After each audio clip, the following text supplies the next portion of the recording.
Galit na galit. So meron tayong order bukas papuntang Pasig ng Motor Outlaw Electric Longboard. Papunta to kay Boss Carl. Thank you for trusting Motor Electric. So quick run through tayo ng specs and features na ito kasi ito yung pinakaunang nabili. So meron tayong remote, kung makikita nyo. Ito yung power button natin. Meron tayong dalawang color dyan. Pag naka-red yan, ibig sabihin naka-reverse ka. Kung gusto mo naman mag-forward, long press mo lang. Dapat maging kulay berde yan. Pag naka-berde na yan, forwards na yan. Then meron tayong gearing. Press nyo lang itong power button. Ito yung pinakamabilis. Ito yung pinakamabagal sa pinakababa. So, meron din tayong power switch dito sa ilalim. Papakita ko sa inyo.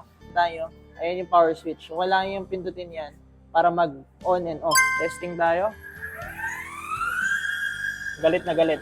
So, quick run through ng specification, no? 36 volts, 1,600 watts each motor. So, dalawa yan. Meron tayong 20 to 30 kilometers per full charge. Top speed natin is 40 kph. Ang bilis. Sige, baba mo na. Kawawa ka naman, boss. Again, shoutout kay Boss Carl. Thank you for trusting Motor Electric. TB Airways.